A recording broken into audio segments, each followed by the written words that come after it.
سلام بچه‌ها، عمو جلاد اومده. امروز میخوام درباره بحث شیرین جغ باهاتون صحبت کنم.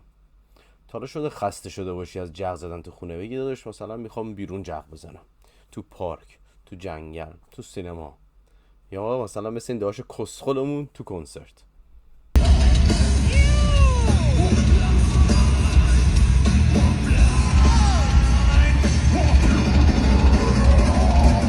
اینجا کنسرت گروه کورن، یکی از قدیمی ترین گروه متال، خیلی خفنه. داشمون هم فنه، پشت لباسش نوشته سیستم و داون، یعنی معلومه این کار است.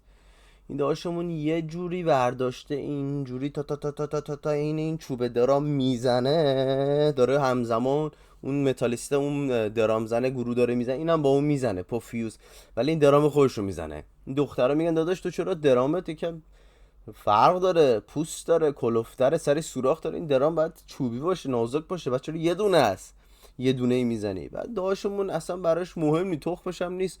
همه پشت شدن دارن سر صدا میکنن دیگه، یعنی فهمیدن دیگه این میزنه، انگار که این هدفشه. مثلا میگم بهش پول بدن، گفتن آقا تو آبت بیاد یه لاتاری بردی، یعنی این آبش بیاد اونجا آتش فشانیه چیه، اون فایرورک و اینا، همون لحظه که میزنه بالا آب اینه میخواد بزنه بالا.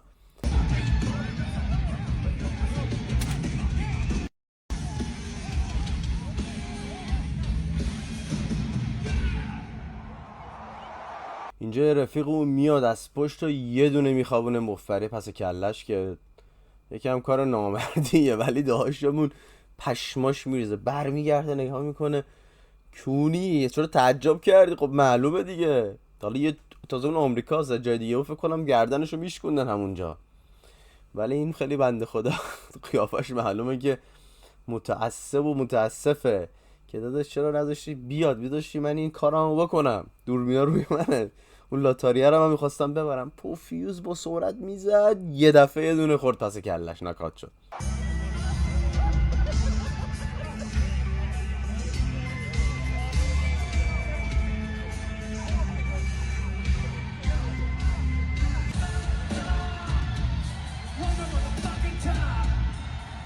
و خب در نهایت هم پلیس میاد مسلما، حالا سکیوریتی اونجا و پلیس و اینا میان و میخوان طرف رو ببرن و قیافه و ناامیدی در چهره طرف که نتونسته اون کارش رو به عمل برسونه، اون نتیجه اون زحماتش، اون پلنی که ریخته بوده، تایمینگی که گوش بوده، روی چه موزیکی در چه دقیقه این درامستیکو در بیاره شروع کنه به زدن با اون درامر، نتونست موزیکو تمام بکنه و بنده خدا جوون مرگ این دنیا رفت.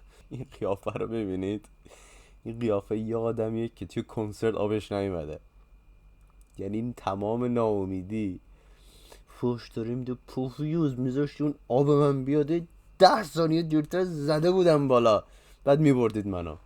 جالبیش اینه اگه دیدید پلیس هم از اینجا مچ دست گرفته و حواسش هست یه وقت دستش نخوره به کف دست طرف، یه وقتی دیگه یه چیزای اونجا بود.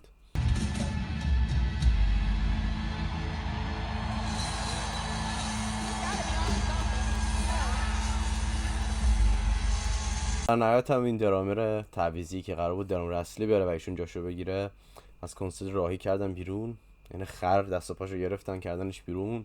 و خب اخباری که اومده فقط بیرونش کردن، داستانی براش پیش نیومد، ولی اون رفیقمون که اومد یه دونه مفری زد و دستگیر کردن و حالا احتمالا اونم یه روزه بازداشت میکنن، نهایتش ولش میکنن. ولی داداش تو میخوای بزنی، حداقل یه پتویی بیار، یواش یواش بزن، یه جوری اینجوری تو محکم میزنی، بعد در آوردی بیرون، این ورت هم دوتا دختر پای سرت زن همه. خب داداش نمیشه، واقعا نمیشه.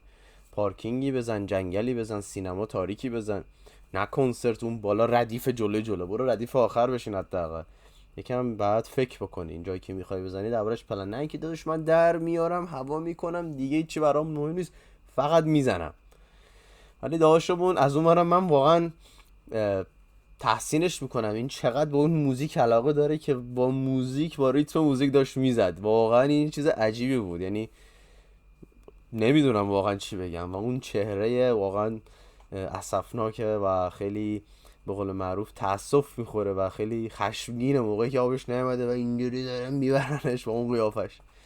امیدوارم که خواستی جغ بزنید حواستون باشه یه چیزی با خودتون، یه پتویی با خودتون ببرید جای نشستی، نه یه کاپشنی دوری کمرتون ببندید، یکی جلوتون وایسه. حواستون باشه جایی میزنید اینجوری آبروتون نره.